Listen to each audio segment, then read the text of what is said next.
Thanks for tuning into Alex's Sports Talk Show, where I have a PSA calling all basketball fans.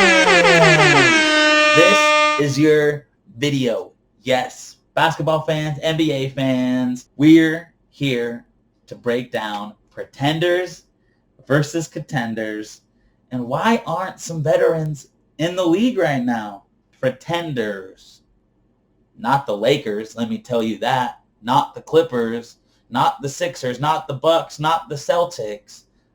Those are contenders. We're talking about pretenders, people who are trash. Sorry, that was harsh. Not in any particular order. I got number one, the Spurs. The Spurs are pretenders this year. I had them going to the playoffs. Let me just get my eraser. They're going to come off because their big name players are aged and old and dwindling down off their prime.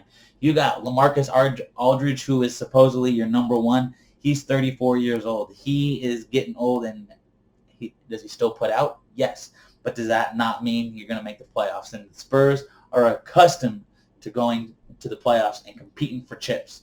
They have a lot of young players. Lonnie Walker, Derek White, DeJounte Murray, and so many others. They have so many young players that right now they're almost getting into the rebuild, kind of middle of the pack area.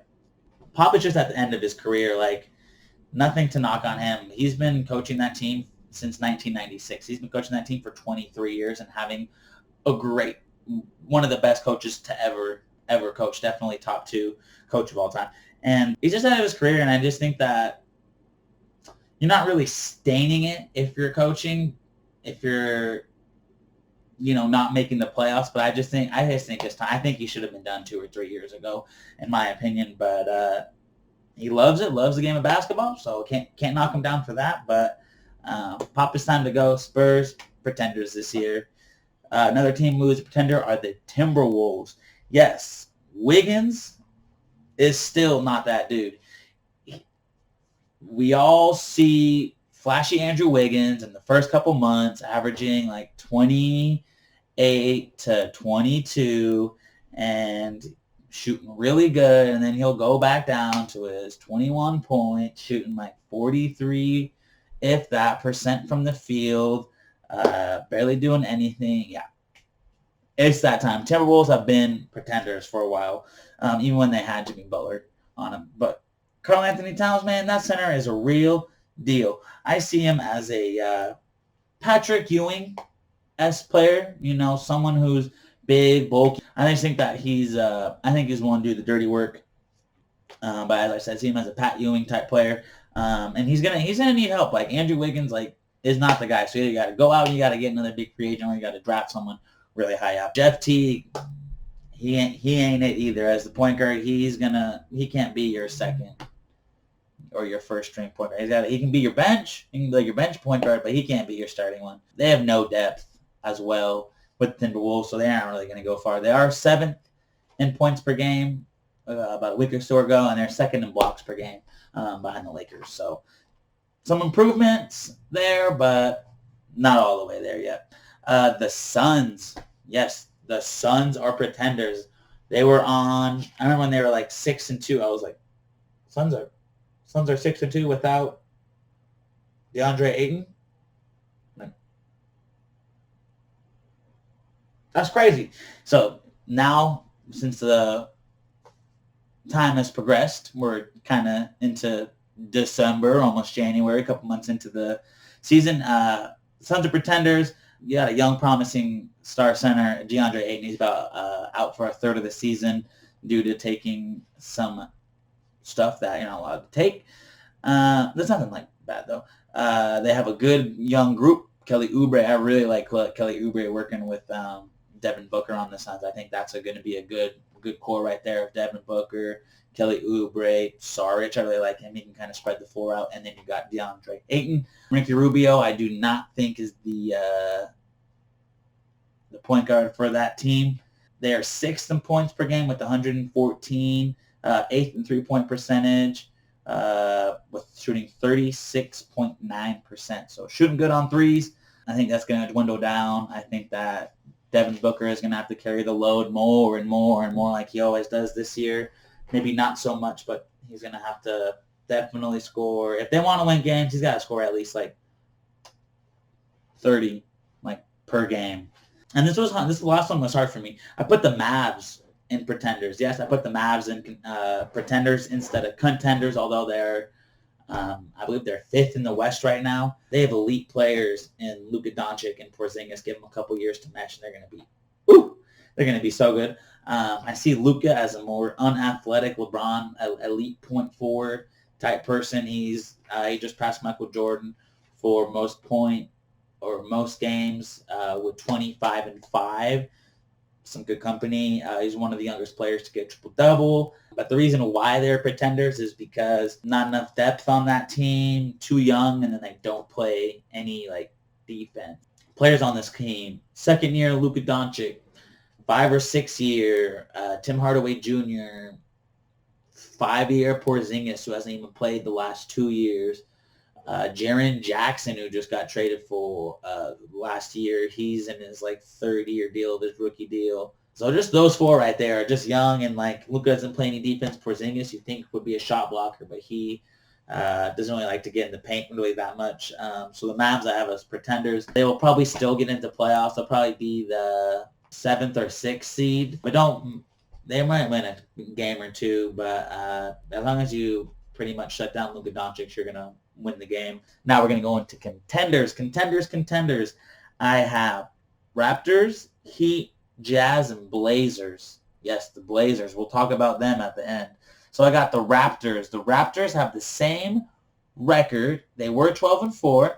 That was the same record as last year as Kawhi, who was 12-4. Let's check out what they are right now. Raptors are 15-7. They are number 4 in the East currently, and the reason why they're number 4 is because of that dude Pascal Siakam and Fred VanVleet, the unsung hero of the 2018-2019 NBA Finals. So why are they the 5th seed? They're shooting better. They're getting more playing time. They have better chemistry with each other. Pascal Siakam last year. Let's look at some stats. Pascal Siakam last year, 18-19. 16.9 points, 6.9 rebounds, 3.1 assists. 19-20. Averaging 25.1 points, 8.6 rebounds, 3.9 assists. That's a huge jump up.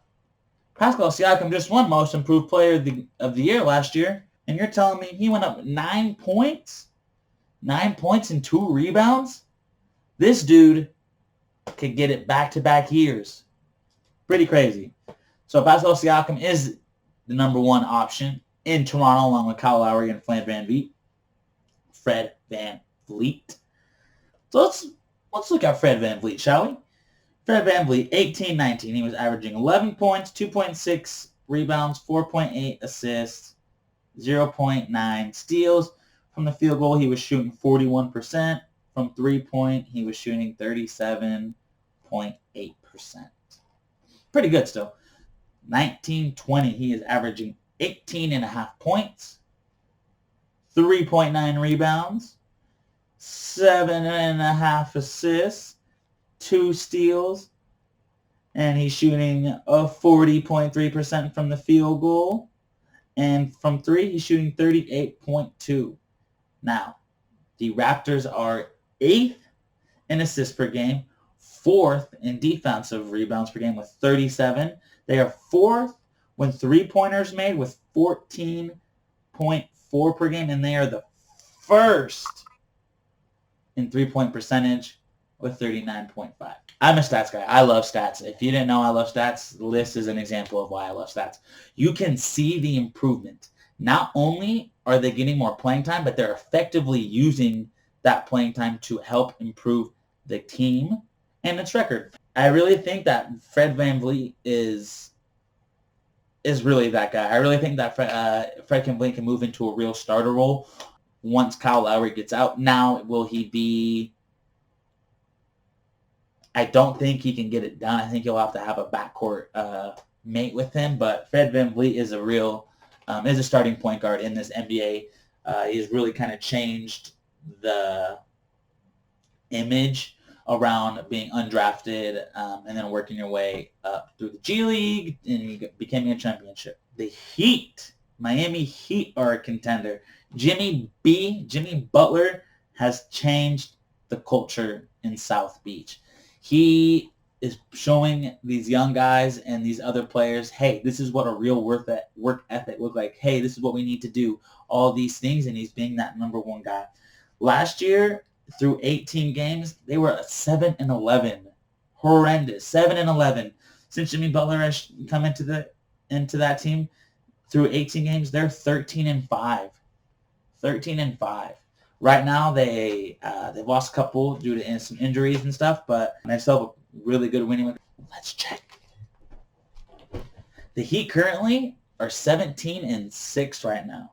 So they have won 4 more games and only lost 1. That just goes to show why they are second in field goal percentage with 48.3, second in three-point percentage, 39.3, 7th in assists, second in steals. However, they do have the most turnovers per game with 19. The reason why they have the most turnovers is because they have a lot of young guys and a lot of rookies on that team. They got 2 rookies. They got Tyler Hero and then some other guy. Him and Hero are really good three-point shooters, and they really have gotten the hang of not really vision, but passing the ball. I think that they're trying to pass the ball and find the open shot because there's not really that one guy besides Jimmy Butler, who they're paying millions and millions of dollars to for a good reason. But I think it just gets picked off just because they're trying to get the ball moving so much so they can find that perfect shot that it's starting to hurt them. So I think they just turn the turnovers down a little bit. Really good. Very good defensive team. Second in steals, 9.3 a game. That's pretty good. Now I got the Jazz. Yes, Utah Jazz. Kind of been struggling. Mike Conley's been injured right now. They haven't really found the chemistry with Mike Conley as they would have liked. But that's why they signed Bojan Bogdanovic. That signing is really helping out well. And he is, they're just trying to get the team out. Like, I've seen Bojan have 4 30-point games. And the reason why he has these 30-point games is because he can go out there and he can just kind of ball out and play defense is what he's really good at. Last year, he was shooting the ball over 40% from 3. So this is kind of really what they needed, and they just need to utilize him and get Mike Conley going. Jazz are going to be in the top 5 of the Western Conference playoffs. Last one, I got the Blazers. Blazers have been a really shaky start. They were the losers this past year of the Western Conference Finals. They're going to make the playoffs again. I really think that Carmelo signing has been pretty fantastic. He's providing great minutes, great leadership. The past few games, he has been struggling. That's because they've been going against top teams. They just went up against the Lakers this past Friday, and the Lakers kind of gave it to them. But that's because they have 2 of the top 5 players in the world, and LeBron James and Anthony Davis. Injuries have kind of ravaged this team. They still haven't gotten Yusuf Nurkic back. Dame's been about 4 or 5 games. CJ's been out at least 2 or 3 games, and they just have new players with Hassan Whiteside and some of their role players in there because they got rid of Mo Harkless, Evan Turner, Myers Leonard. So now they have to kind of find that new chemistry. Zach Collins, I believe, has been injured. I think he has a shoulder injury, so he's just been out and not been in the starting lineup, but they need him back to kind of open up kind of stretch the floor out and get some interior help. So those are my pretenders, contenders. Let's dive into some veterans. Top 5 veterans who are not really signed to the league, which is kind of crazy, and we'll kind of tell you what they bring. You got Jamal Crawford. You got J.R. Smith. You got Jonathan Simmons, Joakim Noah, and Corey Brewer. Some of these are really big names. What these guys can bring to your team. Jamal Crawford can bring you scoring and playmaking. The last game by Jamal Crawford, April 9th, 2019, 51 points, 18 to 30 from the field goal. This is while he was on the Suns. 18 to 30 from the field goal, 7 to 13 from 3. He shot 53.8% from the 3, 60% from the field, 8 and 9 from 3. He had 5 rebounds, 5 assists, 1 block, 1 steal, 4 turnovers. Yes, he is 39 years old. Yes, he is old. Yes, he will not start for you, but can he hop off the bench and progress and just be a microwave? Yes. Why the hell not? I honestly, Jamal Crawford not having a job appalls me. Anybody can use him. Like, anybody can use just that extra little slap, that 3 or 4 extra games. Like, come on. Like, Jamal Crawford, not in the league is astounding. Number 2, I got J.R. Smith. Yes, we all know why this man isn't in the league. He can give you 3 points and toughness. There's been a lot of drama surrounding J.R. Smith. There was the whole 2 NBA Finals ago with the, I thought we were up. What? We were up, bro. No, you're down and you lost the game. And you cost LBJ and the Cavs great time in history. J.R. Smith, I'm talking to you. And then what does this guy do? Oh, still with the Cavs. Oh, I don't know if I want to be on the Cavs. LeBron's not here. Oh, I'm going to get a Supreme tattoo. Oh, I'm going to get kicked out of the league because unless I cover it up, and I'm not covering up my tattoo. Oh, my team's being weird. I'm going to throw a bowl of hot soup at a trainer and then get suspended and then not be with the team. That's kind of where J.R. Smith is right now. Can he still ball? Yes. Should he be on the team? Probably rightfully so. Is it with the Lakers? Hell no. Get him on another team. J.R. Smith, unsigned still. Next, I got number 3. I got Jonathan Simmons. This is a two-way player. Came out from with the Spurs, signed a great deal with the Magic, and then he got traded to the Sixers in that Markelle Fultz trade. He's not with the team currently. I really think if you're looking for a two-way player, I think he is the way. I think he would be really great on the Grizzlies, actually. I think that they just need to get rid of Iguodala because they're paying him money and he's not even playing or traveling with them. I don't even know if he's met with the team. Like it's pretty crazy. And then Joakim Noah. I remember earlier in the NBA season when there was talk about the Lakers going to sign Dwight Howard, Joakim Noah. Who's it going to be? I wanted them to sign Joakim Noah. I'm glad they didn't. I'm really glad they signed Dwight Howard. Joakim Noah will give you defense and rebounding. Will he give you scoring? No. Will he create some on-the-court drama? Yes. Will he give you toughness? Yes. Defense? Yes. Just old. All these guys are older. That's why they don't have jobs. The NBA moves so fast. You have to be like quick and be able to have high endurance. Otherwise, you sit and you ain't never getting in the game, and then you're going to get cut, and then you won't have a job. And the next is just Corey Brewer. I just think that he would be a good bench player, not in the starting lineup. Just kind of gives you defense and just gives you kind of like that scrapper mentality. But these veterans aren't in the league. I really think that Jamal Crawford, Joakim, I think that Jamal Crawford, well, there's a lot of J's on here. Jamal Crawford, Jonathan Simmons, Joakim Noah should all have jobs. While they don't, I don't understand you.